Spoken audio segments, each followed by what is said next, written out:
Benvinguts i benvingudes.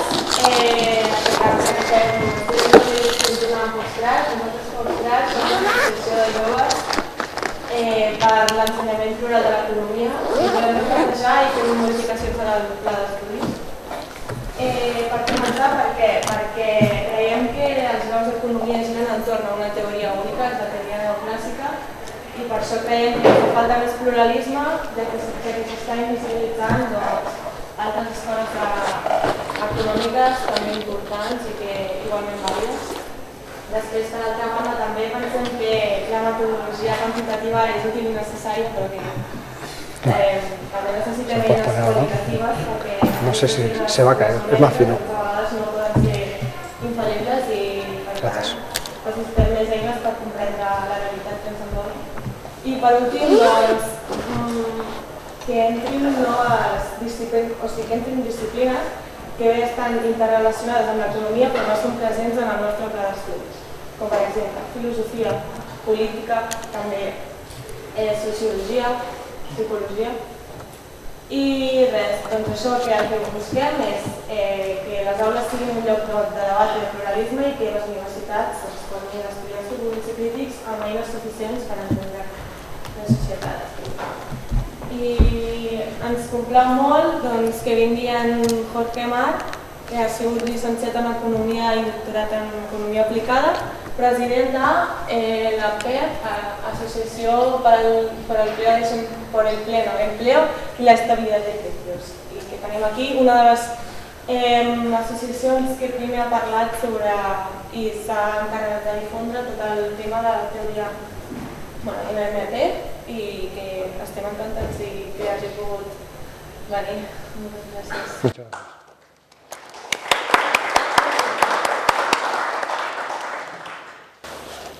Bé, bones a tots i a totes. Primer m'agradaria presentar en Ramon Rayo, doctor en Economia, que dona classes al Centre d'Ensenyança Soma i és president de l'Institut Juan de Mariana i ens complau tenir-lo en aquest debat amb Mar defensant la posició en contra de la MMT, Modern Monetary Theory, de la qual ha escrit un llibre que és contra la Modern Monetary Theory.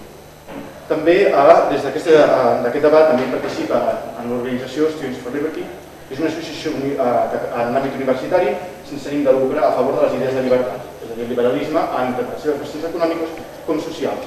I si n'esteu interessats podeu trobar més informació a SFL Barcelona.org, @ SFL Barcelona al Twitter o al Facebook de SFL Barcelona. Moltes gràcies.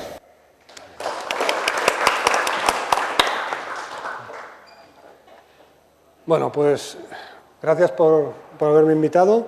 Voy a dar primero una somera descripción de lo que es la teoría monetaria moderna y vamos a entrar, ya que está el profesor Rayo con su libro aquí, que justamente hace una crítica de los fraudes inocentes que aparecen en el libro rojo que tenéis aquí al lado, que es también de uno de los principales autores de la teoría monetaria moderna. Voy a enfocar más que nada mi presentación en los fraudes inocentes y en defender la postura de Warren Mosler, es la postura de la teoría monetaria moderna. ¿Vale? Bueno, primero que todo, la teoría monetaria moderna lo que intenta es explicar cómo funciona un sistema monetario bajo una moneda fiat no convertible que es soberanía, es en régimen de monopolio por parte del Estado. ¿Qué quiere decir esto? Esa moneda no está referenciada no tiene un respaldo de oro, no tiene un respaldo de ninguna materia, es simplemente una moneda que basa su valor en nuestra economía simplemente porque la gente la acepta. Acepta como pago, principalmente desde el punto de vista de la teoría monetaria moderna, lo que hace que la gente utilice una moneda que en sí es simplemente un papel que no tiene valor intrínseco, es que tiene que hacer pagos al Estado, concretamente los impuestos, es un pago obligatorio en esa unidad de cuenta que no es casualidad que sea la que elige el Estado. El Estado utiliza su unidad de cuenta y obliga a pagar tanto los impuestos como las multas, como toda una serie de pagos al mismo en esa unidad de cuenta. Bien, ¿qué supone eso? Como no tiene que ser respaldada por ninguna materia, el Estado crea esa unidad de cuenta de la nada, la crea de la nada. Esto puede parecer chocante, pero es cómo funciona hoy en día el sistema monetario. Los bancos centrales crean el dinero, de nada, un banco central como la Reserva Federal Norteamericana, ¿de dónde crean los dólares? Los crea la Reserva Federal anotando en las cuentas de reserva los dólares que sean necesarios. ¿De dónde sacan esos dólares? Pues de ningún sitio, no los sacan de los impuestos. Hicieron una entrevista a Bernanke, justamente, preguntándole si era el dinero de los impuestos lo que se había dotado la reserva, el dinero que se había dado para rescatar a los bancos y que había ido vía las reservas finalmente a las cuentas de reserva de los bancos en la FED. Y dijo, ¿de dónde lo han sacado? ¿De impuestos? Dice, no, hicimos la anotación en cuenta. Ellos crean las reservas en régimen de monopolio y no las tienen que sacar de ningún sitio, las crea. Es el poder que tiene el banco emisor. Como tal, hay una serie, también se puede poner toda una serie de restricciones en cómo se dotan esas reservas o en cómo se operan esas cuentas. Por ejemplo, si le puedes decir, el Tesoro no puede tener descubiertos en su cuenta de reservas. Eso se puede poner, pero operativamente también se podría perfectamente decir, quitemos esa restricción autoimpuesta y permitamos descubiertos en la cuenta del Tesoro en la Reserva Federal. ¿Eso qué significaría? Simplemente que el Estado podría perfectamente comprar todo aquello que esté denominado en su unidad de cuenta. En el caso de Estados Unidos, el Estado federal puede comprar todo aquello que esté denominado en dólares y que esté a la venta. No importa lo caro que sea, lo puede comprar absolutamente todo. No está limitado por eso, no está limitado porque no haya unidades de cuenta, las crea para comprar. Otra cosa es que eso no tenga efectos. Dependerá si hay inflación, o sea, si se produce inflación. ¿Por qué se produce esa inflación? Pues se puede producir porque el Estado está intentando comprar cosas que hay otras personas que también las están intentando comprar.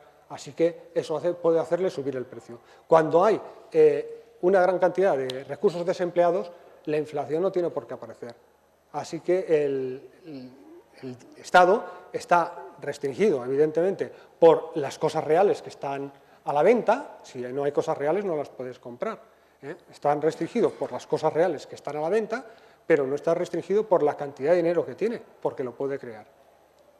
También puede tiene que ver, si quiere, por ejemplo, mantener un tipo de cambio determinado con otra moneda, también puede tener una restricción, porque dice, no quiero que mi moneda fluctúe libremente y quiero que mi moneda tenga un tipo de cambio determinado con otra. Eso crea unas restricciones que, evidentemente, aunque pudiera crear las unidades de cuenta, como eso puede modificar el tipo de cambio, ya, al no querer modificar el tipo de cambio, ya no puede hacerlo. Aunque operativamente tiene la posibilidad, no lo podría hacer hasta que se libere de esa restricción. Como vivimos en un mundo en el que las monedas flotan libremente, la gran mayoría de las monedas flotan libremente unas con otras, el euro con el dólar, por ejemplo, la libra con el euro, pues en ese caso no hay ninguna restricción por ese tipo. La única restricción, la restricción real de que hay las cosas, si no hay cosas reales no se pueden comprar esas cosas reales y en todo caso, si quieres mantener los precios más o menos estables, dependerá eso si se produce inflación, si hay más cosas para comprar o si hay recursos, hay recursos desempleados. No hay pulsión, de que suban los precios, con un recurso nadie lo está pidiendo. La gente que está trabajando, alguien está pidiendo a esa gente por trabajar, esa gente, el Estado podría pagar el salario mínimo y no pasaría absolutamente nada, le estaría pagando a ellos el salario mínimo y a esas personas, por el salario mínimo no la están contratando hoy en día las empresas, así que no subiría por ello el salario mínimo. Bueno, ese por el caso de las restricciones al gasto del Estado. ¿Qué supone eso? Que nos da un espacio fiscal para hacer política económica. Podemos crear dinero sabiendo que tenemos las dos restricciones de pueden subir los precios, puede cambiar el tipo de cambio o la restricción de lo real. Teniendo eso claro, podemos hacer política económica, teniendo esas restricciones reales que están ahí o las restricciones de los precios. Y en base a eso, ¿qué política económica podemos hacer? Pues aquella política que pueda llevarnos los objetivos de política económica a nosotros, que pleno empleo, estabilidad de precios y acercarse lo máximo a la producción potencial. No despilfarrar recursos, dejar recursos ociosos cuando pueden crear bienestar y riqueza en la sociedad. Bueno, el dinero actúa entonces, el dinero fiduciario, actúa como un movilizador de recursos reales para producir riqueza real, que es la que consumimos. No consumimos dólares, no consumimos libras ni euros, lo que consumimos son bienes y servicios que se producen, algunos para el mercado y se pueden comprar con dinero y otros que no, ni siquiera puedes intercambiar por dinero. Pero eso es lo que es la producción real y eso es lo que nos hace vivir. No nos hace vivir la cuenta que aparece un signo negativo, un signo positivo en nuestra cuenta, es el poder comprar las cosas que existen realmente. Ese es digamos, el punto principal de la teoría monetaria moderna, tener la posibilidad de utilizar el dinero para movilizar recursos reales y conseguir los objetivos. Bien, ¿esto qué supone? Vale, ¿esto qué supone? Mosler, en cuanto al... Normalmente, la restricción que os enseñan también en las facultades es que el gobierno debe recaudar fondos mediante los impuestos o pedir prestado para poder gastar. Como el gobierno, cada vez que gasta, crea el dinero, o sea, crea el dinero, gasta, entra. De esa manera, no necesita pedir prestado lo que él crea. De hecho, hasta que él no lo crea y lo gasta, no está en la economía. No puede sacar el dinero, digamos, sería como un fluido que crea el Estado, el dinero legal, ¿no? Es un fluido que crea el Estado y lo mete dentro de la economía. ¿Cuánto puede sacar de ahí? ¿Cuánto puede sacar? Solo el que ha metido. No puede hacer otra cosa que eso. No puede sacar más de lo que ha metido. De hecho, inclusive, cuando deja todos los ahorros monetarios de las personas, todos los activos financieros que existen en el sector privado y el sector exterior en su moneda, los deja cero y quiere seguir pidiendo impuestos para recaudar, ¿qué ocurre? Pues lo único que pueden hacer ese sector es venderle activos reales. ¿Y qué hace entonces? Vuelve a inyectar por ese valor, los dólares, las unidades de cuenta, en la economía real para que aquel pueda pagar los impuestos. Evidentemente, con ello se lleva un activo real. El Estado se queda con un activo real simplemente generando superávits. Todo el gasto del gobierno no está limitado por los impuestos. Los déficits públicos. ¿Qué efecto tienen los déficits públicos? Los déficits públicos es simplemente ir llenando la botella. Los déficits públicos son el flujo de ir llenando la botella de dinero. Igual que los superávits es ir quitando dinero de la botella. Eso es ni más ni menos lo que hacen. ¿Qué efecto tiene? Bueno, si uno quiere llenar la botella de dinero, pues muy bien, lo va llenando del flujo de unidades monetarias, eso puede tener efectos positivos en la economía. Si uno dice, bueno, hay capacidad productiva, ese gastar va a hacer que se desarrollen fuerzas productivas que están por ahora paradas. Pues sí, ¿eso crea riqueza? Sí, eso crea riqueza, crea producción, no hay fusión en los precios. Si esta botella está llena y está utilizado todos los recursos reales, por mucho líquido que metas, lo único que estás consiguiendo es más presión, más inflación, simplemente porque no hay más riqueza para crear, no hay más espacio para desarrollar las fuerzas productivas porque ya están todas utilizadas. El dinero ahí del Estado lo único que está haciendo es subir los precios. Con lo cual, los déficits públicos, los superávits públicos no se ven como un objetivo de política económica, que son esos otros tres que os he dicho, sino son instrumentos y son indicadores también. Son indicadores de decirnos, un déficit público está indicándonos, estamos volcando activos financieros al sector privado. Un superávit, estamos quitándoselo. ¿Qué efecto tiene? Vemos cómo va. Tenemos inflación, hay que quitar líquido de la botella, sube los impuestos o gasta menos, genera un superávit, quitas presión de la botella y consigues que los precios se mantengan. Otro de los temas que seguramente el profesor Rayo es otro de los errores letales que en este libro se comenta, es que necesitamos ahorro para disponer de fondos para las inversiones. Estamos hablando de financiero, estamos hablando de dinero, no estamos hablando, evidentemente, para que uno haga producción, tiene que haber una serie de activos reales. Eso también puede decir, estoy ahorrando en terrenos, estoy ahorrando en maquinaria que tengo aquí y no la estoy utilizando. Esos son activos reales, ¿vale? Pero no estamos hablando de esto, estamos hablando de activos financieros, estamos hablando de dinero. Una persona no tiene ningún activo real y tiene una buena idea, va a un banco y ¿qué hace? Pide un préstamo. ¿Qué hace entonces el banquero? Pues crea Si ve que esa persona va a poder pagar porque tiene una buena idea de negocio, le concede un préstamo. ¿Qué hace al conceder un préstamo? Simplemente teclea en su cuenta y crea un depósito. En el momento que te concede un préstamo, crea un depósito en tu cuenta. Si alguna vez habéis pedido un préstamo hipotecario, os lo habrán hecho. Coge y dice, yo pido el préstamo para esto. Vale, te dan el dinero, te lo ingresa en tu cuenta, aparece como un depósito para ti, un activo es el dinero tuyo, el dinero que te ha dado el banco por el préstamo, y un pasivo, evidentemente, la deuda hipotecaria o la deuda del préstamo que tienes. Y el banco intenta lo mismo, pero al contrario. Ha reducido, en su caso, sus reservas porque ha creído el depósito y, por otro lado,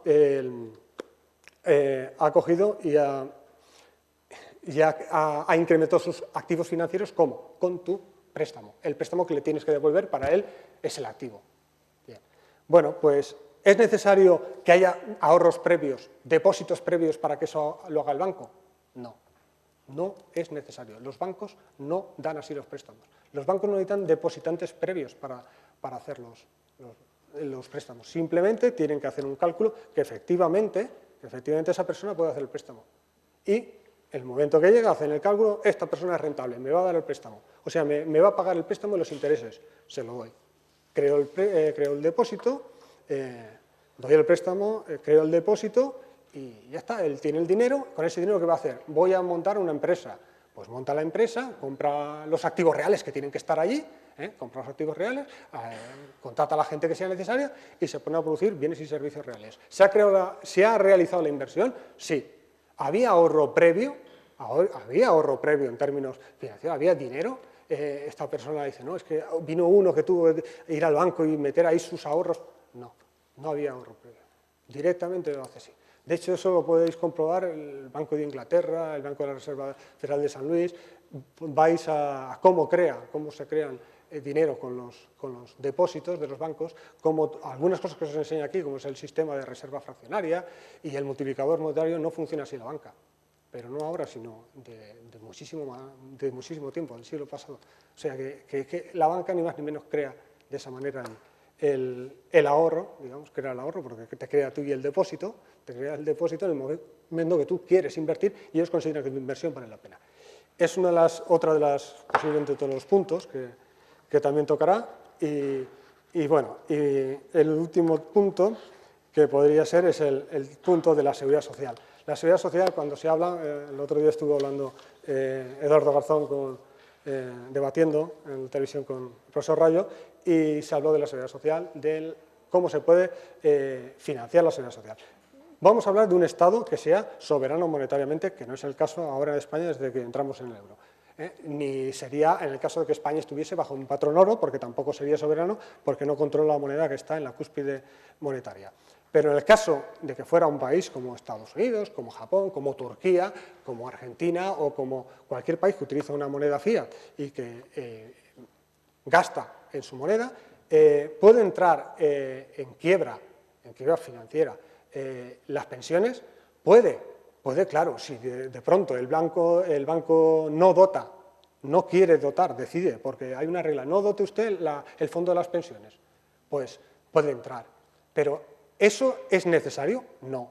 Perfectamente, si no está limitado por alguna regla arbitraria que se hayan puesto, una regla convencional que se hayan puesto, puede crear perfectamente el depósito en la cuenta o poner un signo negativo detrás de la cuenta, en la cuenta que tenga en Estados Unidos el FICA, ¿no? O aquí sería la Tesorería de la Seguridad Social. Podría poner un signo negativo. ¿Qué indicaría ese signo negativo? Una afluencia de activos financieros al sector privado, las personas que van a ir cobrando ahí las pensiones. De la misma manera, cuando uno le pone las contribuciones, que las contribuciones son un impuesto porque te traen dinero y va ahí, es un impuesto. En el caso de que con eso no hace nada un país que sea soberano, un país que evidentemente no es soberano, sí que necesita, como no puede crear dinero, necesita el dinero ya creado por otros. Y nada más, espero que ahora el debate podamos, digamos, aclarar alguna de las dudas que tengáis y muchas gracias.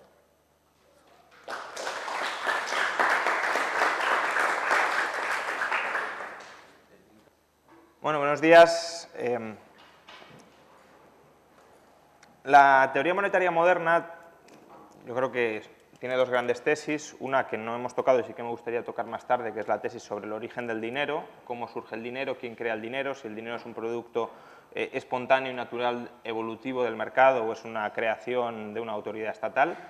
Ahí mi postura claramente es que el dinero como dinero es una institución evolutiva espontánea que surge del mercado, pero eso lo podemos discutir luego. Y el otro punto, efectivamente, es que precisamente porque el Estado crea el dinero, tiene casi un deber, o al menos tiene la capacidad de estabilizar la economía a través de la creación de dinero, porque el Estado, como decía Jorge, no se haya operativamente limitado en sus gastos por la capacidad que tenga para recaudar impuestos. Entonces, la teoría monetaria moderna razona sobre la base de la moneda fiat. Y yo quiero empezar razonando sobre esta base. La moneda fiat. ¿La moneda fiat es simplemente un medio de pago, un medio de intercambio o es algo más? Y yo creo que, incluso aceptando la explicación que da la teoría monetaria moderna sobre por qué la moneda fiat es aceptada y es valorada, hay que reconocer que es algo más. La moneda fiat es un activo fiscal, es un activo tributario, porque es una cosa que sirve para pagar impuestos, sirve para descargar mis obligaciones tributarias con el Estado. Si yo tengo algo con lo que puedo cancelar un pasivo mío, ese algo es considerado, por reglas contables básicas, un activo. Por tanto, la moneda fiat es un activo fiscal en manos del tenedor de la moneda fiat. Si yo tengo aquí un euro, tengo un activo tributario, pero si la moneda fiat es un activo fiscal, fijémonos que necesariamente es un pasivo fiscal del Estado. No puede haber activos financieros sin pasivos, ¿no? No puede haber derechos de cobro sin obligaciones de pago o de aceptar el pago. Entonces, si la moneda fiat es un activo financiero tributario y, por tanto, para el Estado un pasivo financiero tributario, habrá que analizar el valor de la moneda fiat como si de un activo financiero se tratara. Y cuando analizamos el valor de una moneda o de la moneda fiat como un activo financiero, pues algunas afirmaciones ya son bastante más dudosas. Y lo primero que debemos plantearnos es ¿qué mueve a los agentes a demandar ese activo financiero? Y en teoría lo que los mueve a demandar ese activo financiero, que es la moneda fiat, es que les habilita a pagar impuestos. Y están obligados a demandar ese activo financiero para pagar impuestos. Pero fijémonos que el hecho de que ese activo financiero sea imprescindible para demandar impuestos, de ahí no se deduce o de ahí no se infiere que ese activo financiero vaya a ser mantenido por el inversor en su saldo de tesorería durante mucho tiempo. Ponemos un ejemplo bastante comprensible.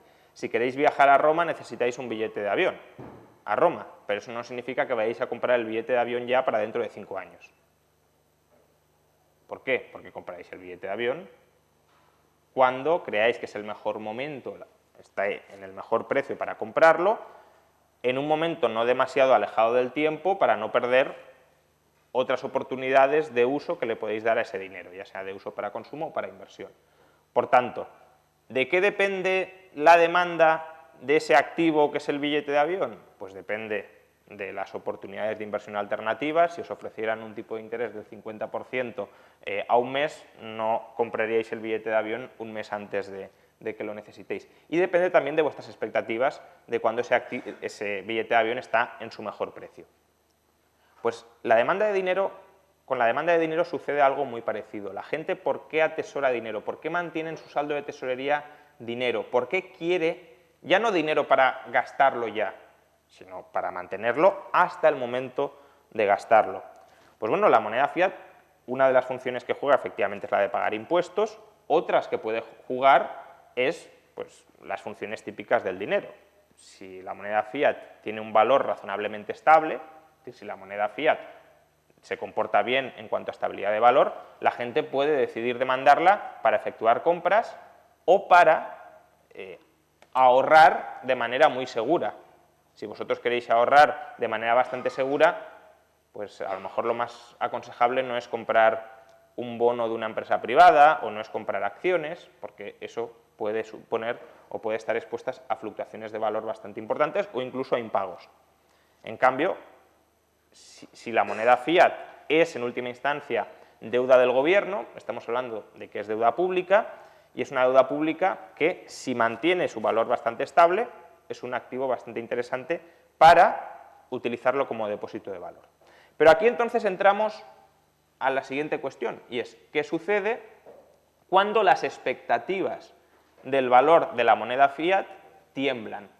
Cuando los agentes se empiezan a plantear que quizá la moneda fiat no vaya a ser capaz de mantener su valor estable a lo largo del tiempo, es decir, cuando esperen que vaya a haber inflación. Si yo espero no solo que vaya a haber inflación, sino que pueda haber un grado de inflación que no soy capaz de anticipar de ninguna manera, porque depende, por ejemplo, de criterios políticos, ¿atesoraremos moneda fiat? ¿Mantendremos moneda fiat durante mucho tiempo en nuestro patrimonio para pagar impuestos el año que viene, o dentro de 5 años, o dentro de 10? No.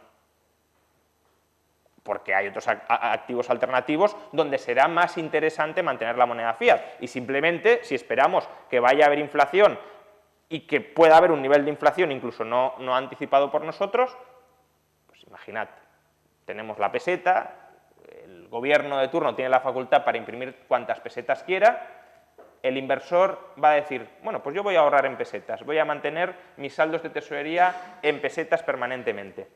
O diría, ¿por qué no compro francos suizos en lugar de pesetas? Y cuando tenga que pagar mis impuestos en pesetas, vendo mis francos suizos y recompro las pesetas. Yo creo que esta es una operación bastante sensata, quien dice francos suizos dice dólares o dice marcos alemanes, que cualquiera de nosotros haría. Pero ¿qué sucede? Si la gente no quiere atesorar pesetas, o la moneda fiat que sea, y el gobierno imprime grandes cantidades de moneda fiat, o ciertas, tampoco quiero aquí dar la impresión de que estoy hablando de que imprime la hiperinflación de Weimar, no estoy hablando de eso, estoy hablando de que imprime cantidades apreciables de moneda para financiar sus gastos, efectivamente, decía Jorge, el gobierno puede comprar con moneda fiat los bienes que estén denominados en esa moneda fiat. La cuestión es a qué precio puede comprarlas. Si yo no quiero mantener esa moneda fiat en mi patrimonio, yo exigiré un precio creciente en esa moneda fiat para vender mi propiedad.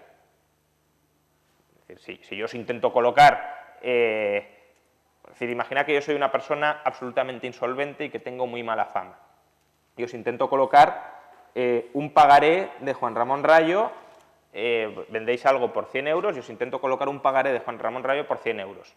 ¿Vosotros lo aceptaríais a su valor nominal? En absoluto. Me diríais, bueno, hazme un pagaré de 10.000, 20.000, 50.000 euros, porque yo ahí descuento tu riesgo de impago, tu riesgo de que seas un sinvergüenza, de que esto se deprecie mucho, para así cubrirme de ese riesgo de pérdidas.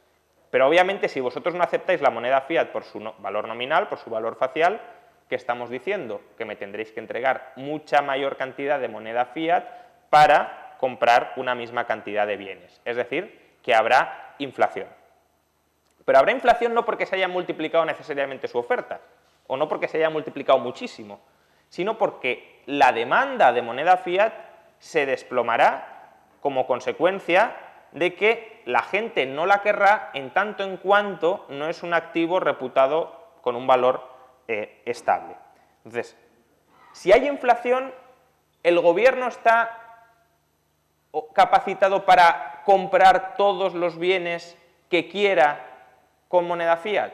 Comentaba antes Jorge que el gobierno puede comprar todos los bienes que quiera, que no está limitado, que el gasto público no está limitado obviamente por la recaudación, porque puede imprimir, pero que tampoco hay ninguna restricción más allá que aquella que se autoimponga, en plan, no queremos inflación, si no queremos inflación no podemos imprimir tanto.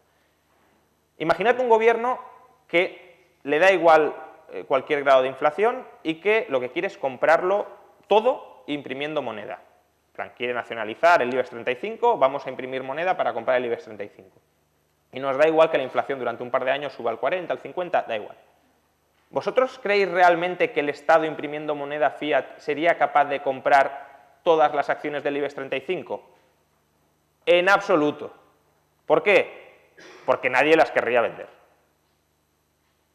Es decir, la gente le exigiría precios crecientes por las acciones del IBEX 35 nominadas en moneda fiat. Y si el valor de cada moneda fiat se deprecia más que la cantidad que estamos incrementando, que este es el fenómeno típico de todas las hiperinflaciones, que el valor real de la moneda que está impresa cada vez vale menos, aunque hay muchísima más cantidad de moneda fiat, el Estado estará absolutamente contingentado para comprar cosas. Que se lo digan al gobierno de Venezuela, y no porque tenga una cierta paridad con el dólar, que el gobierno de Venezuela puede comprar cualquier cosa imprimiendo bolívares fuertes. No, porque le suben más rápidamente los precios en bolívares fuertes de lo que él está logrando imprimir moneda fiat. Y de hecho yo creo que esto se ve muy bien con las compras que hace al extranjero. ¿Un Estado puede comprar cualquier cantidad de bienes en el extranjero? No, porque es que tu tipo de cambio se te deprecia absolutamente y a efectos prácticos se te cierra el mercado extranjero. Si la peseta se deprecia un 99,9%, por muchas pesetas que imprimamos, no vamos a ser capaces de comprar nada en Estados Unidos. Por tanto, el hecho de no ser capaz de estabilizar las expectativas de valor de la moneda fiat, lo que hacen es desestabilizar su demanda presente. Y si desestabilizas su demanda presente, te cargas la estabilidad de valor presente. Entonces, el patrón oro, si os fijáis, es un sistema cuya estabilidad de valor es automática o endógena al propio sistema. No necesita de nada, de ninguna regla externa al mismo patrón oro, porque el propio patrón oro es una regla. En cambio, la moneda fiat sí que necesita reglas.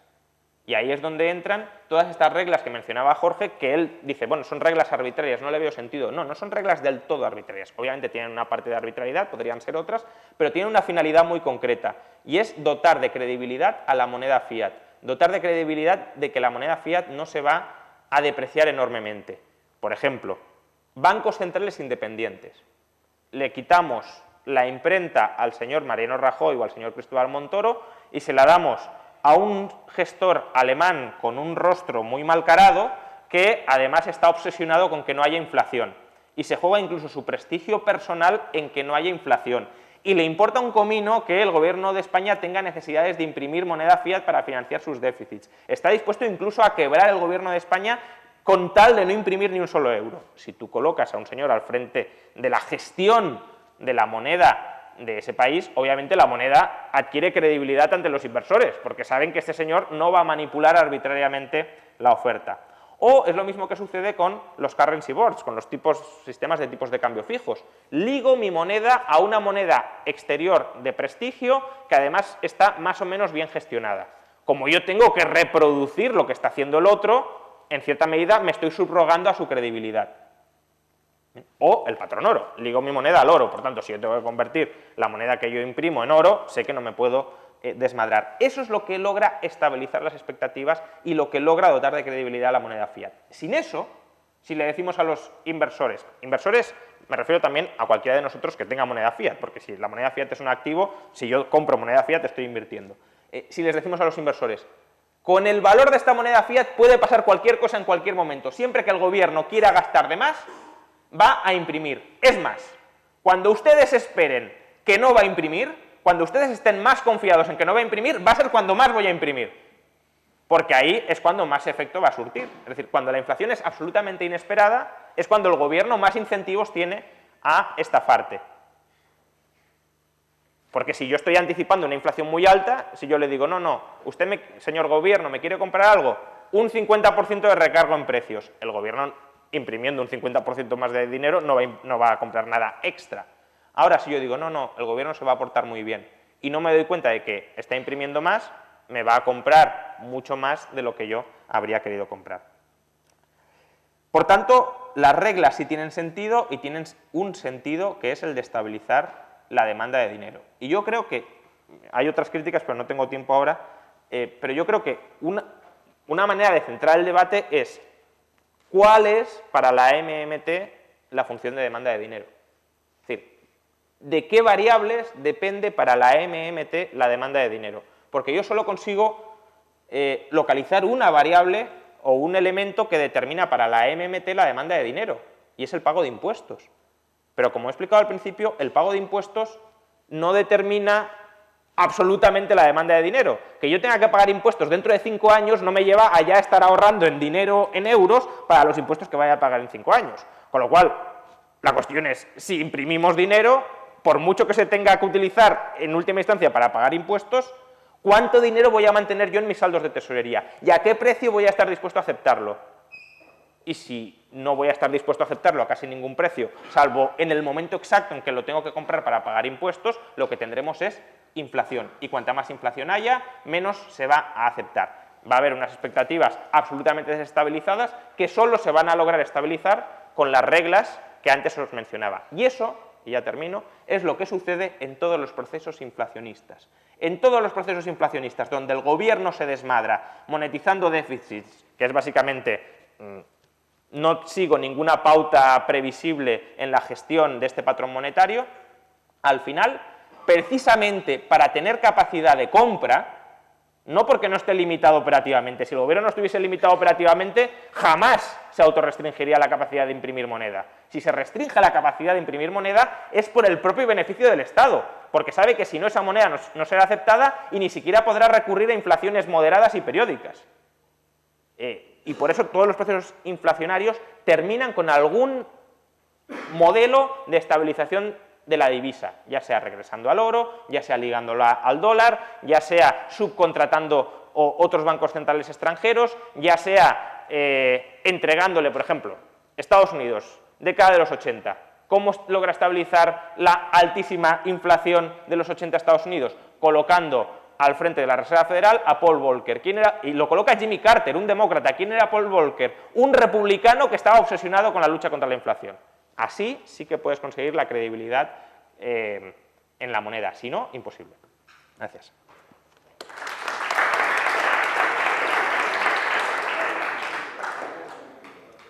Sí, hay una frase de los economistas que dice así, que hay dos cosas ciertas en la vida, que vas a pagar impuestos y que te vas a morir. Y pagamos todos los días, estamos pagando impuestos, ¿vale? Esto, concretamente, sé que la postura con respecto a esto de los liberales, pues es diciendo, sí, pagamos impuestos, son coercitivos, sí, pero las pagamos constantemente, están por todas partes.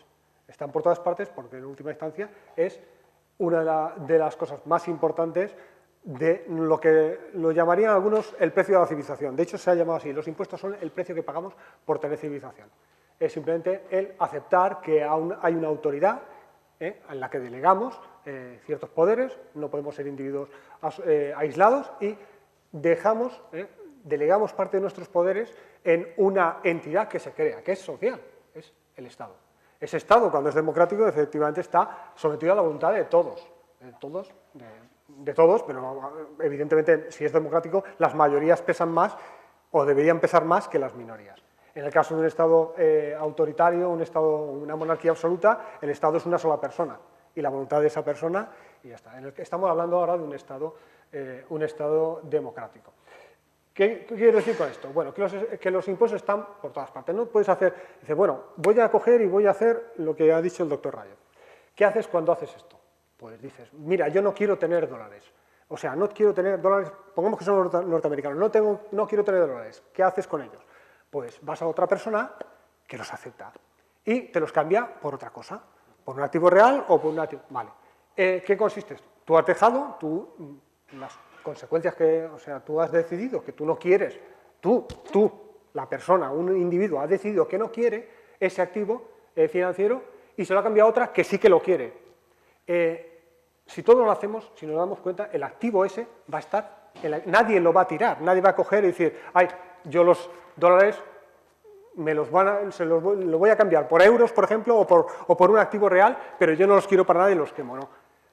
A cada uno, a cada oferente hay un demandante. No, se vacía el mercado, está claro. Con lo cual, decir, no es que habrá individuos que no querrán el dinero en dólares y querrán otras cosas. ¿Eso tiene efectos en el tipo de cambio? Sí, habrá cambios en el tipo de cambio, eso nadie lo niega. Pero lo que estamos diciendo es que el dinero seguirá siendo aceptado porque a cada uno que no quiere, hay otro que sí que quiere, si no, no se produciría la operación. Bueno, Cuando se ha hablado de decir, bueno, pues que el Estado, entonces, si va creando un montón de dinero para poder comprar las cosas, luego no va a poder comprarlas, pongamos que el Estado quiere hacer eso, que quiere comprar todas las cosas, ni siquiera tiene que hacer eso, porque lo único que necesita para hacer que todos, sin hacer inflación, hacer que todos le demos todo, es simplemente poner impuestos por encima del gasto.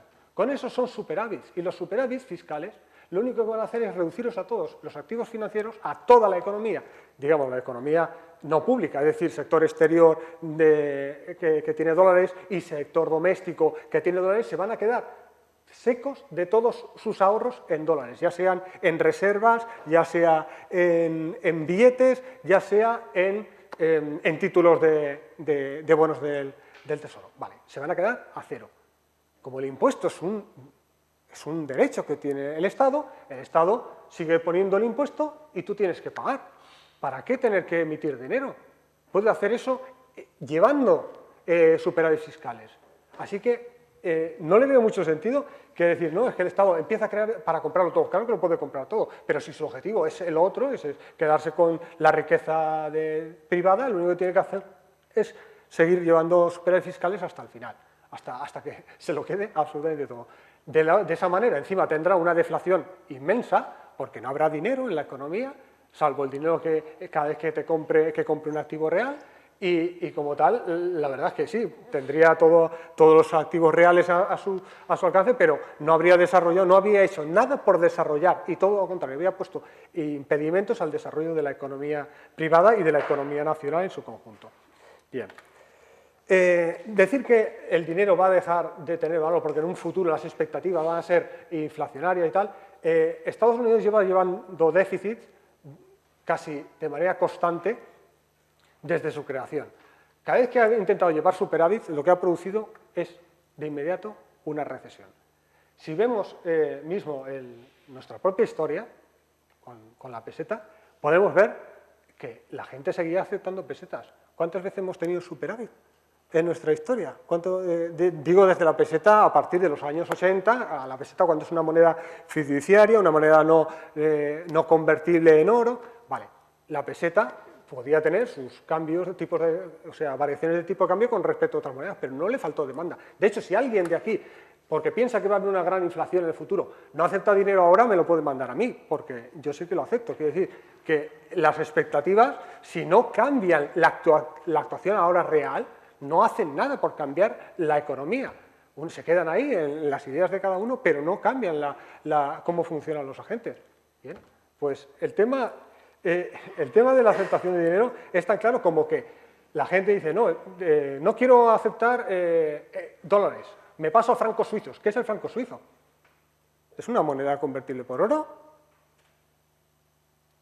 O me paso a la libra británica. Es decir, son todo monedas fiduciarias y se pasan a otros activos fiduciarios.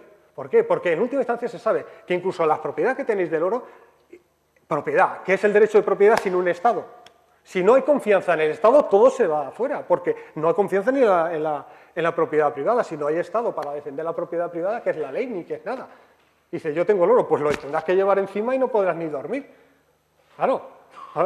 No hay nada que te defienda. Si no hay un Estado, no hay ley, no hay nadie que pueda decir, no, esto hay un derecho de propiedad, hay todo un cuerpo, digamos, legislativo y además un cuerpo para defender esas normas y castigar al que no las utilice, pues claro, decir que vamos a fugarnos porque el Estado pierde confianza, así que me refugio en una cosa que no lleva al Estado. Pero es que sin el Estado ni siquiera puedes refugiarte en eso porque no puedes ni siquiera tener propiedades. No puedes tener propiedades porque sin Estado no hay ley y sin ley, ¿qué vas a defender?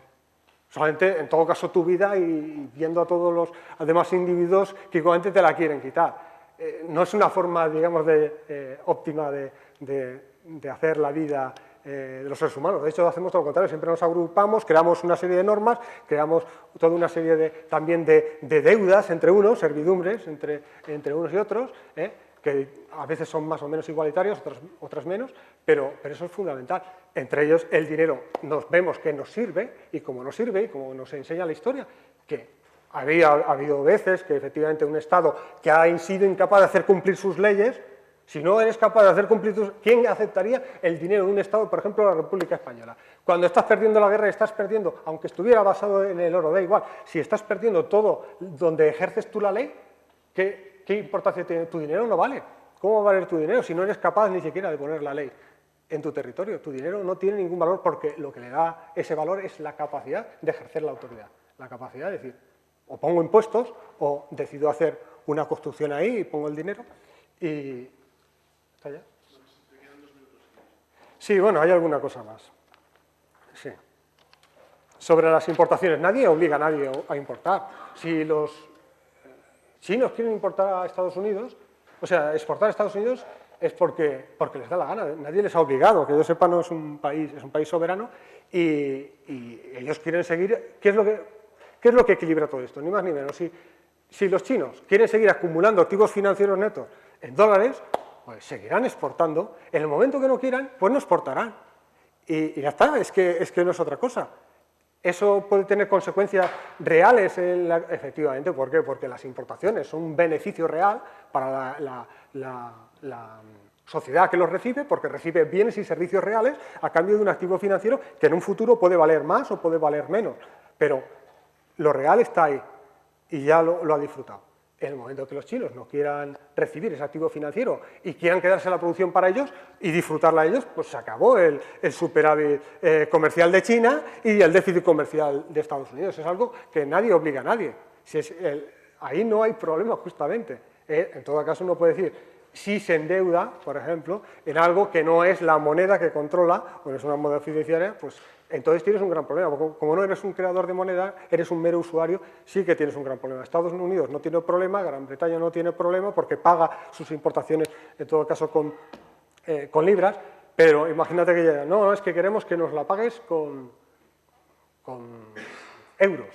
Ellos no producen euros, ahí sí tienen un gran problema. Ahí sí que hay un gran problema. Por eso mismo, la importancia de tener los tipos de cambio flotantes, porque dan espacio, permite que se equilibre el mercado. Si uno quiere exportar, evidentemente lo que va a hacer es aceptar el dinero del otro, porque si no, el otro no va a querer. ¿Por qué? Porque el juego entonces va a ser bastante desequilibrado. En un momento pueden simple y llanamente que no venderte las cosas.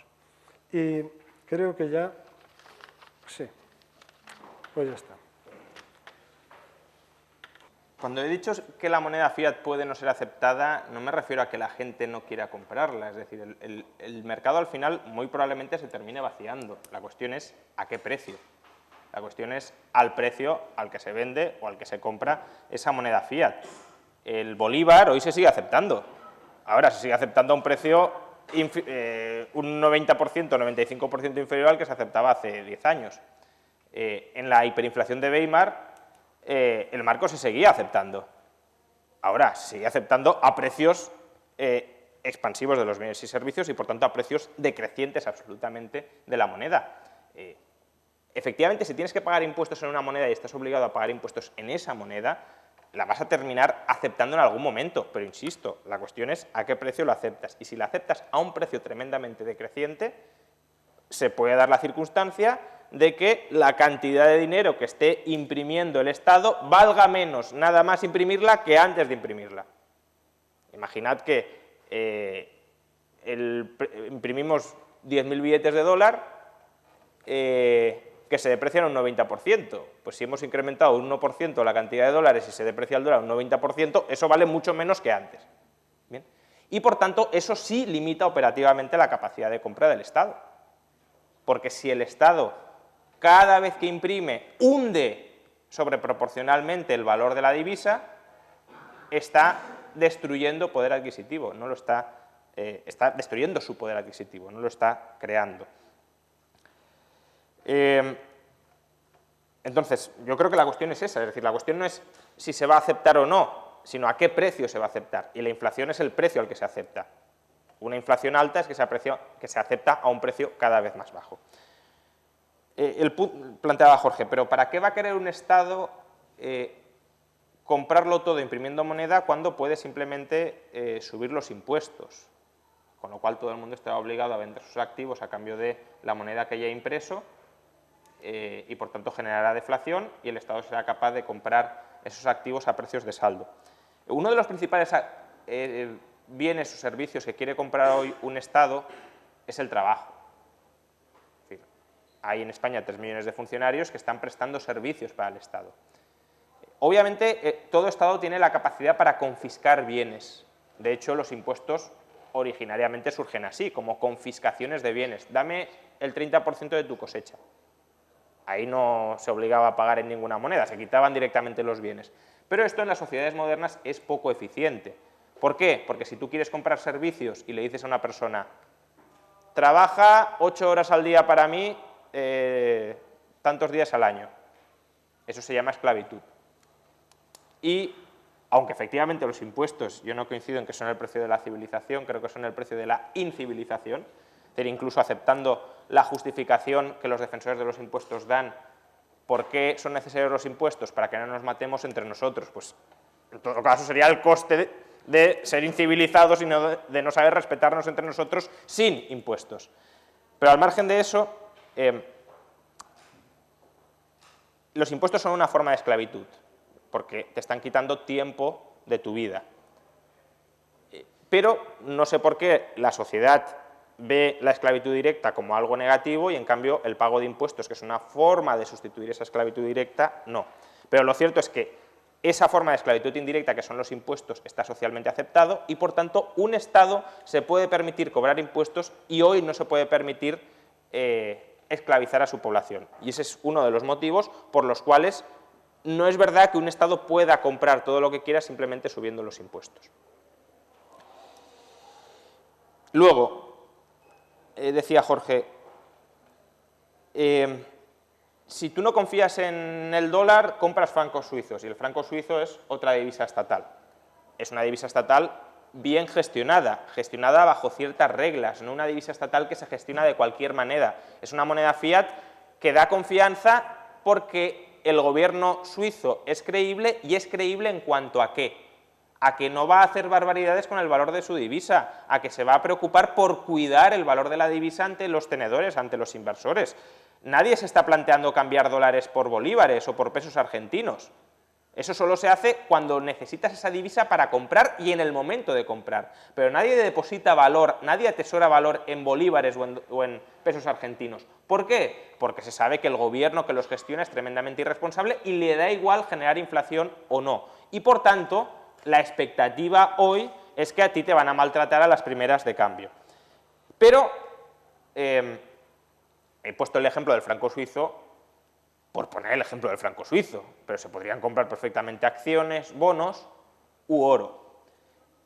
Jorge ha dicho que sin un Estado ni siquiera el oro sería atesorado porque no habría respeto a los derechos de propiedad sobre el oro. Jorge tiene un libro ahí que se llama Teoría Monetaria Moderna, de Randall Gray, y querría leeros justamente una cita de Randall Gray sobre este tema. Dice Randall Gray, cuanta mayor fuera la probabilidad de impago por parte del Estado soberano, tanto más atractivos se volvían los metales preciosos como manera de registrar las deudas. En otras palabras, a los soberanos no confiables se les demandaban monedas con alto contenido metálico. Durante la transición del feudalismo al capitalismo, se registraron diversos periodos de anarquía monetaria, debido a la falta de control del sistema monetario por parte de los reyes y de su administración. Por razones complejas, a mí la verdad no me lo parecen, quizá a Gray sí, el valor de la moneda se fue acercando más y más al de los metales preciosos que contenía. Lo que empezó siendo una moneda fiat, que indicaba una deuda del emisor, se transformó en una forma misteriosa de dinero con valor intrínseco. Misterioso no es, se transformó en un dinero valorado como dinero y no como deuda. Parte del apego a la moneda de metal precioso se debía al hecho de que éstas poseían valor fuera del dominio del soberano. Además, el emisor no iba a ser capaz de envilecer el valor de la moneda por debajo del valor metálico que éstas contenían. Si tú compras oro, no compras la confianza en el emisor del oro. Si tú compras oro, te da igual si el minero que lo ha minado ha quebrado, sigue vivo, sigue muerto o no, te da igual. Lo que compras es una sustancia que muchísima gente por todo el mundo valora, y lo valora a un precio relativamente estable. Por tanto, aunque no hubiera gobierno y aunque estuviésemos en la ley de la selva, el oro se atesoraría. Y de hecho, otro autor que no es de la MMT, pero al que yo creo que se le tiene bastante aprecio en la MMT, que es David Graeber, él reconoce, tengo ahí la cita, pero por no buscarla, que en los periodos de guerra, en los periodos de anarquía estatal, donde no hay autoridad estatal y donde la gente se mata entre sí, lo que atesora a la gente es oro y plata, metales preciosos. ¿Por qué? Porque no dependen de la confianza del emisor. ¿Y por qué no dependen de la confianza del emisor? Porque no son pasivos, son activos que no son el pasivo de nadie más. Son bienes económicos, no son deudas. Y por tanto, si no son deudas, no hace falta valorar o asignar valor a esas deudas en función de la capacidad de repago del emisor. Y lo que se pone en duda, justamente, cuando no se acepta moneda fiat a su valor nominal, es la credibilidad del emisor. La credibilidad a la hora de ser capaz de estabilizar el valor de la moneda, a la hora de restringirse en la gestión de la moneda. Y todas aquellas personas que consideran que el emisor no es creíble, todas aquellas personas que consideran que el emisor va a abusar de su monopolio monetario para financiarse a expensas de los tenedores de la moneda, todas esas personas que ven eso no demandan moneda fiat, la largan. Y la largan a un precio decreciente, es decir, generando inflación y reduciendo la capacidad real de compra del soberano. Y por tanto, ahí es cuando se limita la capacidad de compra del Estado. Por cerrar con el ejemplo que ha puesto Jorge sobre las importaciones chinas, si el gobierno estadounidense quiere importar de China y los chinos no confían en el valor del dólar, no va a ser capaz de importar en términos reales, que como decía antes Jorge es lo que cuenta, no va a ser capaz de importar en términos reales prácticamente nada. ¿Y por qué no? Pues efectivamente por lo que decía Jorge, porque si los chinos no quieren dólares y no los van a querer si es un mal activo financiero, no van a ser capaces los estadounidenses de comprar nada contra dólares. De hecho, por ejemplo, en los años 70, y ya termino, el gobierno estadounidense hizo una emisión de deuda pública en marcos alemanes. ¿Por qué? ¿Porque se quería suicidar el gobierno estadounidense? No, porque la gente empezaba a no querer dólares y empezaba a no confiar en el dólar y por tanto la única manera que tenía el gobierno de seguir demandando bienes, de seguir comprando bienes en términos reales, era endeudándose en moneda extranjera, que eso es lo que hacen todos los gobiernos, que además son gobiernos no precisamente liberales, suelen ser gobiernos todos ellos que les gusta gastar mucho, es lo que hacen todos los gobiernos que no son creíbles en la gestión de su moneda. ¿Por qué creéis que lo hacen? ¿Porque no entienden el ABC de la teoría monetaria moderna? ¿O porque realmente la han experimentado en la práctica y saben que la única manera que tienen de gastar es endeudándose en moneda extranjera? Efectivamente, por esto último, no porque estén aliados con ninguna élite financiera global precisamente para enriquecer a la banca a costa de sus contribuyentes. Gracias.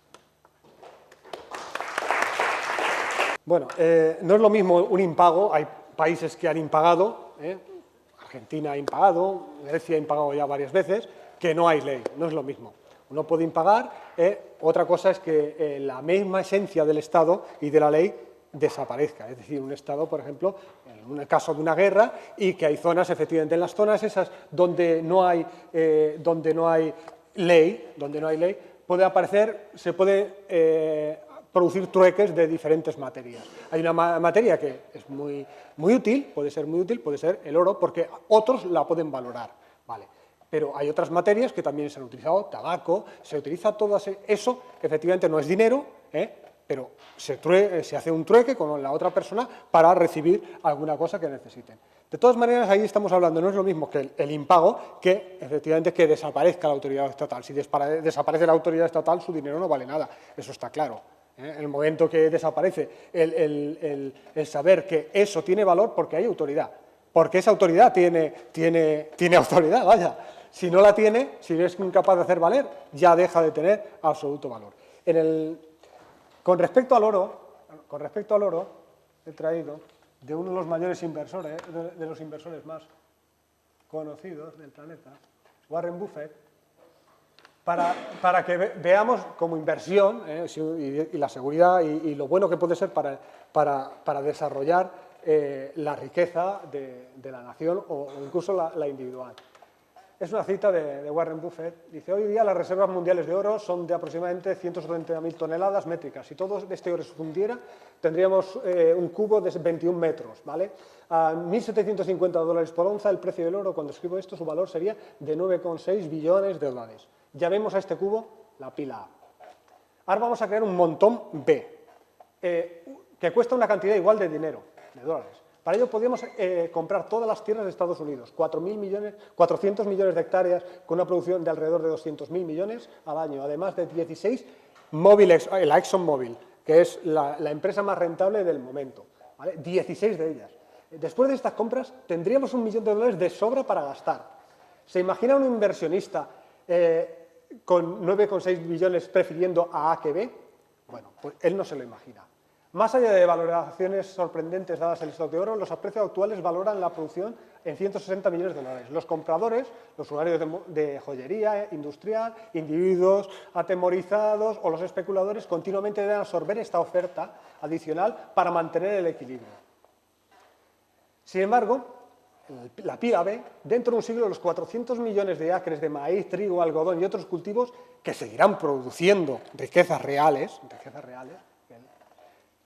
y ExxonMobil, una empresa que habrá durante todo ese tiempo habrá ido produciendo dividendos a sus propietarios, recuerda, tendrá activos por valor de varios billones, recuerda que son 16 Exxon, las 170.000 toneladas de oro no cambiarán de tamaño, seguirán siendo eso, mientras que la otra pila habrá generado ingentes cantidades de beneficios y de riqueza real. Bienes y servicios, en el caso de ExxonMobil, porque también tiene una vertiente de servicios, no solamente el refinado y todo esto, y por supuesto digamos, los activos reales que serían todas las tierras. El oro como reserva de valor, claro, la gente puede tener un gusto por el oro o por los metales preciosos porque lo asocian a una historia que luego se ve que efectivamente puede ser una mala opción justamente para defender lo que uno tiene. En el caso de las guerras muchas veces es preferible cosas que se pueden comer, malos que son que se pudren, pero es mejor eso o tener una zona donde sabes que hay agua antes que el oro. El oro en las guerras también se cambian lingotes de oro por mendrugos de pan. Eso parece que se olvida. ¿Qué ocurre? ¿Qué ocurre? Es decir, que las cosas realmente importantes, esos bienes y servicios, son lo que tenemos que pensar como economistas, que hay que desarrollar lo máximo posible. Tener un romanticismo con respecto al oro, pues bien, lo veo bien, pero decir de ahí que es la opción preferible para asegurarnos un cierto valor, la opción preferible para asegurarnos que la economía sigue funcionando es que la sociedad siga produciendo bienes y servicios. Y una restricción monetaria reduce la capacidad de crear bienes y servicios. ¿Cuánta riqueza real se puede producir si la moneda estuviese basada en el oro, sin crear deflación? Tanto como oro hay en el mundo. Si quitamos eso, si quitamos que esté el oro de por medio, ¿qué tendríamos? ¿Cuánta podríamos crear? Toda la que creamos. Toda la que podamos crear. Pasan los milenios y seguimos creando. El oro está limitado. La capacidad de generar riqueza real no está limitada, porque con el tiempo se van. Y simplemente, pues, daros las gracias por haber atendido, gracias al profesor Rayo por el debate y, bueno, esperemos que haya preguntas y muy bien.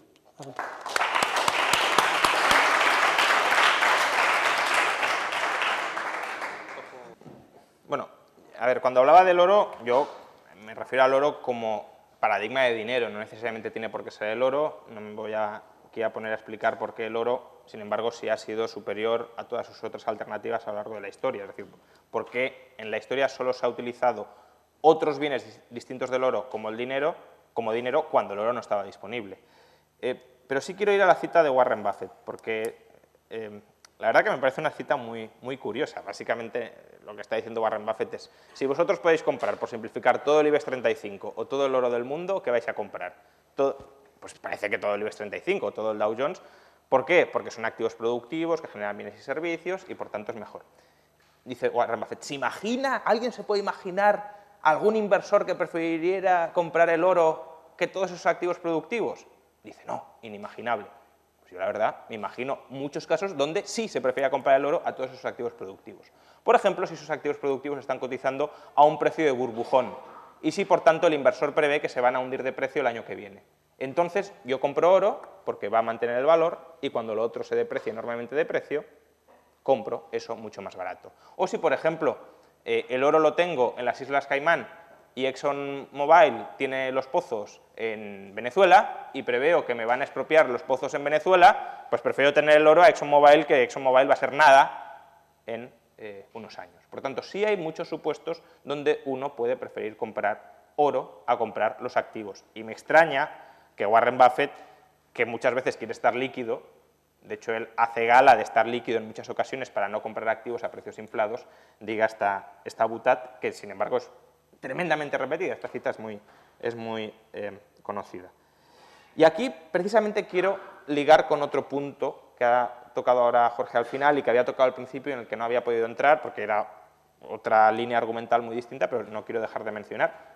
Y es la idea de que cuando estamos atesorando y por tanto estamos generando recursos ociosos, bueno, ese por tanto es bastante discutible, pero bueno, asumamos que es así, que no estamos generando riqueza, que el atesoramiento es estéril, que el atesoramiento es dañino y que por tanto, en la medida de lo posible, hay que limitar al máximo el atesoramiento. El atesoramiento tiene un papel productivo. La sociedad no quiere producir cualquier cosa, o la gente no quiere producir cualquier cosa, quiere producir aquellos bienes que satisfacen sus necesidades y quiere producirlos en un momento determinado y con un nivel de riesgo determinado. El atesoramiento es la forma de protestar contra todo eso, es la forma de protestar cuando no están produciendo los bienes que tú quieres, cuando los están produciendo en un momento distinto al que tú quieres o cuando los están produciendo con un nivel de riesgo distinto al que tú estás dispuesto a asumir. ¿Cómo podemos salirnos del sistema? ¿Cómo podemos escaparnos del sistema? ¿Cómo podemos dejar de financiar inversiones? ¿Cómo podemos no comprar cosas? Atesorando dinero. Si atesoramos dinero, el comerciante no vende productos. ¿Y por qué no vende productos? Porque no está vendiendo los que yo quiero. Si atesoro dinero y no se lo presto a un inversor, ¿por qué no se lo presto? Porque no está implementando los proyectos de inversión que yo considero adecuados o con la rentabilidad mínima que yo exijo para que a mí me compense prestarle ese dinero por el riesgo que yo estoy asumiendo. Por tanto, sin atesoramiento estamos vendidos o al Estado o al sistema financiero. Tomemos el caso que está planteando Jorge. Una economía como la española en el año 2008, con una cantidad ingente de recursos ociosos, 5 millones de parados, no lo estaban en el 2008, pero imaginad que están en el 2008, 5 millones de parados. Y que el gobierno dice, uy, aquí hay muchos recursos ociosos, vamos a usarlos en estimular la economía. Y lo que hace el gobierno es comenzar a imprimir billetes y a gastarlos para demandar ciertas producciones a esos trabajadores. ¿Qué capacidad de producción tenía España en el año 2008? Tenía una capacidad de producir 800.000 viviendas al año. ¿La sociedad española quería 800.000 viviendas al año? No. Por tanto, si se seguían produciendo 800.000 viviendas al año, era un despilfarro de recursos, porque no las queríamos. ¿El gobierno tiene capacidad para, suponiendo que todo lo de la MMT es verdad, que ya hemos visto que no, bueno, según mi criterio no tiene capacidad para comprar cualquier cantidad de bienes porque se deprecia el dinero, pero imaginad que sí la tiene, que tiene capacidad para demandar todo lo que quiere a su valor real. ¿El gobierno tendría capacidad para seguir produciendo viviendas indefinidamente al margen de lo que nosotros queremos hacer? Estamos atesorando el dinero que ha impreso el gobierno, pero simultáneamente imprime otro dinero y lo que hace es comprar otra serie de bienes. ¿Sí? Entonces, ¿cómo sabemos que lo que estamos produciendo es lo que quiere la gente? ¿Cómo sabemos que no está produciendo cosas que a lo mejor le interesan a los amigos del gobierno, a los propios políticos, etcétera? No hay manera de saberlo. Ahí ya entramos en la planificación democrática, que ya es otro tema distinto, pero nos cargamos el sistema de precios, nos cargamos el sistema de liquidación de inversiones provocado por el atesoramiento y, por tanto, lo único que nos queda es encomendarnos a la buena fe o al buen hacer o al buen saber de los políticos. Por tanto, yo quiero reivindicar, y termino con esto antes de abrir el turno de preguntas, aunque se han quedado algunas cosas por contestar, por ejemplo, ¿cuánta riqueza real se puede crear con el oro? Preguntadlo, por favor. Pero yo quiero reivindicar el papel productivo del atesoramiento. Todo sistema productivo que pueda acumular errores necesita de un mecanismo de purga de esos errores. Si no hay un mecanismo de purga de esos errores, los errores se van acumulando y se van enquistando. Y el atesoramiento de dinero es la manera de forzar la liquidación de esos errores. Gracias.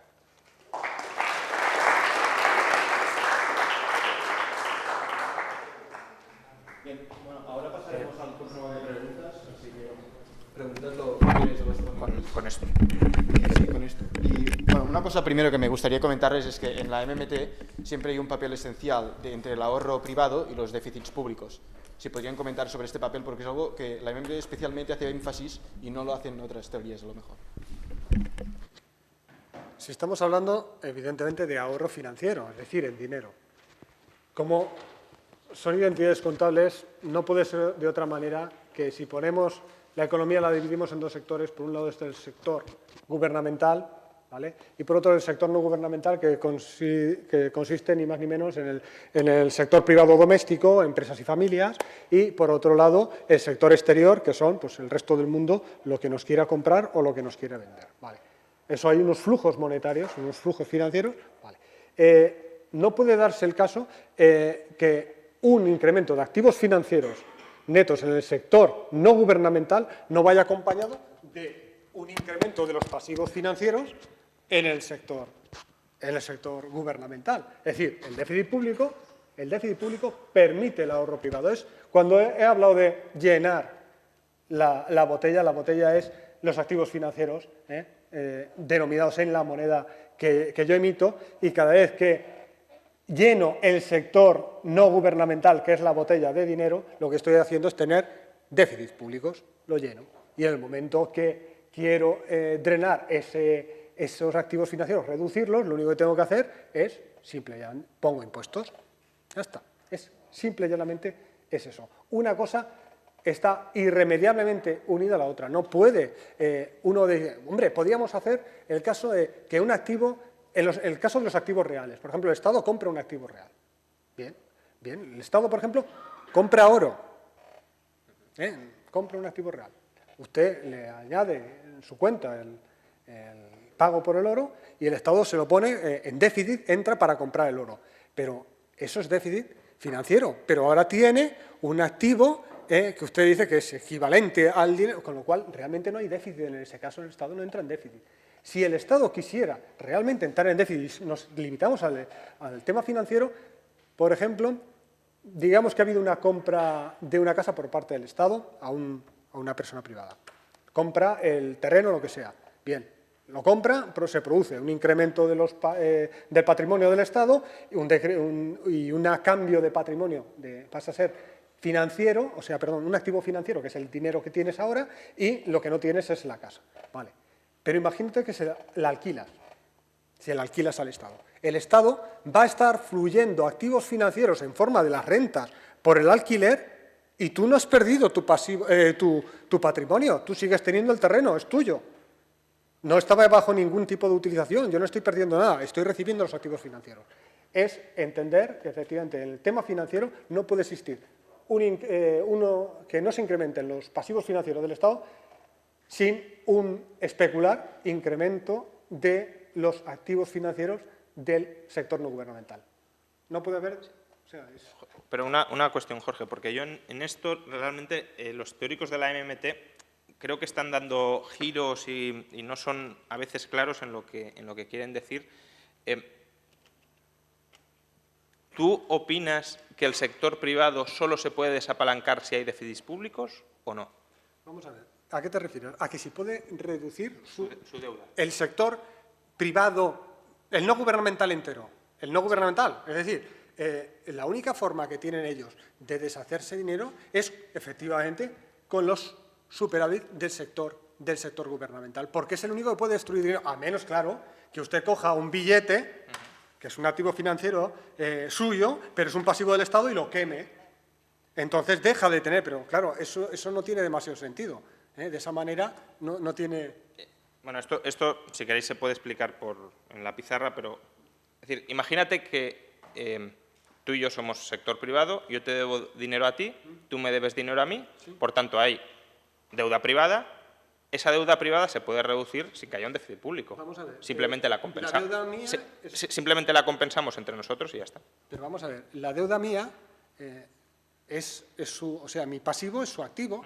Eso cada vez que pasa con un banco. ¿Eso crea activos financieros netos en el sector privado? Cero, porque su pasivo es igual a mi activo. Así que activos financieros netos no se ha llenado no ha llenado usted la botella. La botella sigue con el mismo, lo que pasa es que ha cambiado el titular.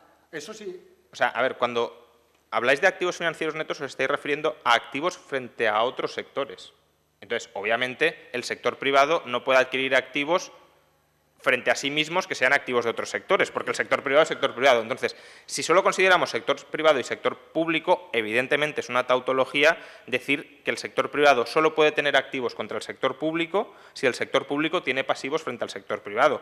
Pero muchas veces los autores de la MMT lo que vienen a decir es la actual deuda del sector privado no se puede reducir sin déficits públicos. Eso es falso porque la deuda actual del sector privado es deuda con otro sector privado. La deuda del sector privado español actual es deuda hipotecaria. Yo le debo dinero al banco. ¿Y a quién se lo debe el banco? A otra familia, en forma de depósitos. Por tanto, hoy sí es perfectamente posible amortizar deuda privada sin déficits públicos o incluso con superávits públicos. Vamos a ver. Si no ha habido incremento de activos financieros netos, simple y llanamente, yo cancelo con usted la deuda, efectivamente, eso es así, pero eso no significa que haya más dinero, no hay más ahorro financiero ni menos ahorro financiero en el sector privado. Se ha mantenido igual, no ha añadido usted ni una sola gota, ni ha quitado ni una sola gota de activo financiero. Lo único que ha cambiado, efectivamente, si yo tenía una deuda con usted y le he cancelado, pues ya está, usted ya no tiene su activo y yo no tengo mi pasivo. Bien, yo me he desendeudado y usted ha perdido un ahorro, un activo financiero que tenía. Ahí no hay, es que no existe otra manera de incrementar los activos financieros del sector no gubernamental si no es con que el sector gubernamental se endeude. Es que no hay otra manera. Hoy el sector privado tiene muchísimos más activos financieros netos sin necesidad de que tenga deuda pública que hace 1000 años. Neto. No, netos. ¿Por qué? El neto es el patrimonio neto de los agentes. Si tú incrementas el valor de los activos reales productivos que tú... Ha entrado usted, ha metido activos reales. No estamos hablando de activos reales. Estamos hablando de dinero, estamos hablando de activos. Los activos reales, mire, no hace falta ni siquiera que haya deuda para que se incremente un activo real. Usted va por el río y se pega un tortazo y se encuentra ahí una pepita de oro o un diamante en bruto. ¿Tiene mayores activos reales? Hoy, si eso tiene un valor, claro que tiene mayores activos reales. ¿Ha habido un proceso de endeudamiento? No, pero nosotros nos limitamos a hablar del dinero, nos limitamos a hablar del dinero. Los activos reales pueden crearse efectivamente sin necesidad y los patrimonios pueden incrementarse sin necesidad de incrementar los activos financieros. Faltaría más en las sociedades no monetizadas. Eso es el pan de todos los días. Ellos no utilizan dinero, incrementan su riqueza cada vez que hacen una nueva cabaña. Lo que yo quiero decir es, cuando aumenta el valor de la bolsa sin burbuja, aumenta el patrimonio neto del sector privado y aumenta el patrimonio financiero neto del sector privado. No aumenta el patrimonio neto frente a otros sectores, eso es verdad, pero que el ahorro neto que tiene cada agente es mayor porque es... El ahorro neto, porque usted está hablando del valor de los activos reales, ¿vale? No, pero que son acciones, que es un activo financiero. Ya, pero es un activo financiero que está ligado a que hay un activo real después, ¿no? Pero todo activo... Si usted intenta liquidar ese activo... Sí, disculpa. Sí, pero vamos, todo activo financiero en última instancia está referenciado a un activo real porque no hay pasivos sin activos y por tanto al final llegamos a los activos reales. Por tanto ese argumento me vale para todo y si todo pasivo financiero está ligado a un activo real, claro que pueden aumentar. Vamos a ver. Un billete es un activo financiero, un billete de euro es un activo real. ¿Está ligado a qué activo real está ligado? ¿Al oro? ¿A qué? A la recaudación futura del Estado. vamos a ver, ¿no? Si usted no sabe los impuestos que le vaya a poner en el futuro, usted no tiene conocimiento de cuántos le van a poner. No sabe si les van a subir los impuestos o se los van a bajar. La recaudación, no hace falta, digamos, que las recaudaciones cierren, de alguna manera cubran toda la deuda. No es necesario. Un segundo. Pero si según la MMT el dinero se acepta en previsión del pago de impuestos, imagina que los agentes prevén que no van a pagar ningún impuesto. ¿Ese dinero sería aceptado? Si dice que no van a pagar ningún impuesto, Si prevén. Vamos a ver, si eso les dice no aceptarlo, si esa expectativa les dice, pues no lo acepto, evidentemente si ellos no lo están aceptando, ya no es la expectativa, ellos están, pero eso lo están haciendo, lo han hecho en la historia, no lo hacen en la historia. ¿Cuándo ocurre eso? Cuando uno pierde la confianza en el Estado. Pero es lo que les digo, si uno pierde la confianza en el Estado porque no tiene capacidad de imponer la ley, difícilmente va a valer su dinero. Pero que ahora no estaba yendo por ese argumento, estaba yendo que los impuestos, el dinero fiat, incluso para la MMT, se demanda en expectativa de descargo de impuestos futuros. Por tanto, el activo real que está detrás del activo financiero de dinero es la recaudación futura del Estado, que son bienes y servicios reales que no se pagan en forma de impuestos. Pero bueno. Vale, ya está. ¿Alguien? Por si no hay más preguntas, les dejamos una más. Aquí, depende. ¿Alguien quiere intervenir? ¿No? Vale, pues si queréis terminar, pero tenéis 2 minutos. Sí, nada, yo quería explicar muy brevemente por qué se puede crear toda la riqueza real que se quiera con patrón oro. A ver, ecuación cuantitativa muy tonta, pero vamos. La cantidad de bienes y servicios, el valor monetario o la cantidad de valor monetario de bienes y servicios que se crea es este lado. La cantidad de oro es esto. Si esto aumenta mucho y esto es constante, ¿significa que los precios tienen que caer necesariamente? No, puede aumentar la velocidad de circulación. Por tanto, si una determinada cantidad de oro va acompañada de aumentos continuados en la velocidad de circulación del dinero, cualquier cantidad de oro puede financiar cualquier rotación monetaria de bienes y servicios. No es verdad que el patrón oro implique necesariamente deflación. Puede implicarla, no digo que no, pero no hay ninguna inexorabilidad a que lo haga porque el oro simplemente puede circular de manera mucho más rápida. Y me preguntaréis, ¿y cómo circula el oro de manera mucho más rápida? Haciendo la mayor parte de las operaciones de intercambio a través de deudas privadas que se cancelan entre sí. Si intercambiamos todas las mercancías que se producen en la economía contra anotaciones en cuenta denominadas en oro y esas deudas se cancelan entre sí en cámaras de compensación, se han intercambiado todos los bienes de la economía y basta con que haya una sola onza de oro. Incluso sin onzas de oro se podría hacer referenciándolo al oro. Es decir, el oro no tiene por qué circular físicamente y por tanto no hay una inexorabilidad a la deflación. Justamente con esta ecuación, como lo primero que se dice que el Estado no puede crear dinero porque crearía inflación, ¿qué es lo primero que dicen? La velocidad de circulación del dinero es estable. No. Es estable. Sí, es lo primero que dicen. No, es que evidentemente esto lo tomamos como estable, estamos en pleno empleo, con lo cual esto no puede crecer, así que un incremento del dinero lleva a un incremento de los precios. Baste que usted, dice, vale, pongamos que efectivamente, de hecho, la velocidad de circulación del dinero puede cambiar y cambia, con lo cual cualquiera que diga, no, directamente un incremento de dinero porque el Estado gasta más, financiándolo directamente, una OMF, ¿no? Si cambia la velocidad de circulación del dinero y encima no estamos en pleno empleo, ¿va a crear que esto suba? No. En absoluto. Sí, claro, evidentemente, sí, el problema está en que cómo opera esto y en qué lugar está la capacidad de producción. Si estamos en pleno empleo, esto no puede crecer. Si dice que esto es fijo o no cambia, pues claramente MP directamente. Baste con cualquiera de estos dos ya no sea fijo para que se acabe el problema con esto creará inflación, es que ustedes están gastando mucho. ¿Y qué? Está cambiando, de la misma manera que usted dice, está cambiando la velocidad de circulación del dinero. No puede haber inflación, no tiene por qué. O tenemos encima la ayuda de la Q, ¿no? A ver,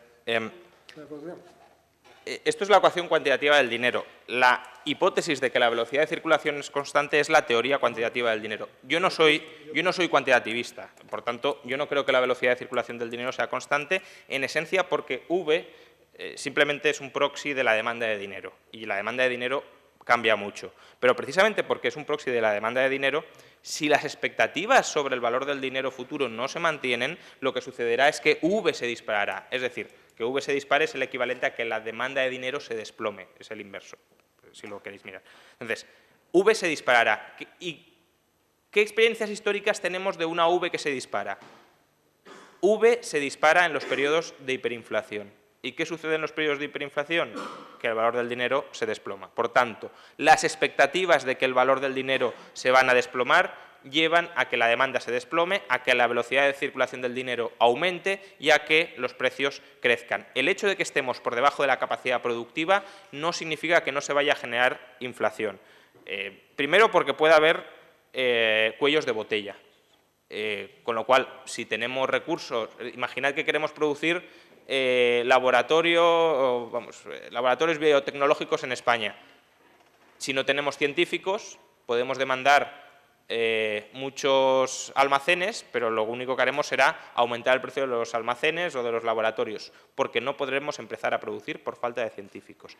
Y, en todo caso, aunque haya recursos ociosos, si hay una huida generalizada de la moneda, habrá inflación. Venezuela hoy tiene una cantidad ingente de recursos ociosos, pero tiene una altísima inflación porque la gente no quiere atesorar bolívares. Sí, simplemente, vale, una sola cosa. Cuando hablemos de expectativas racionales, sí, las expectativas racionales. Las expectativas racionales, hay una cita aquí justamente sobre las expectativas racionales, no permiten que los agentes, porque tengan una expectativa de que algo cambie, no tienen por qué cambiar. De hecho, no cambian. Cada vez que dicen, no, es que la expansión fiscal no tiene posibilidades de cambiar la demanda por el simple hecho que anticipan los agentes que van a tener que pagar más impuestos, con lo cual reducen. Bueno, las expansiones fiscales, aunque eso dice la teoría, bastante poco utilizada ya por el propio Lucas, ¿no? Simplemente vemos que las expansiones fiscales funcionan.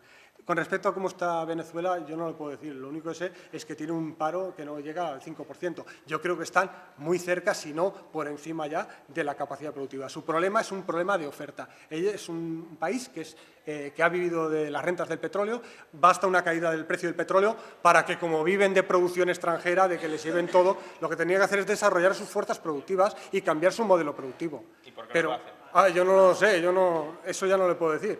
Pero quiero decirte, el problema que tienen no es un problema monetario, es un problema de economía real. Tienen que desarrollarse y, evidentemente, si no, están a expensas, como si mañana mismo se desploma el precio por debajo de lo que quiere Arabia Saudí.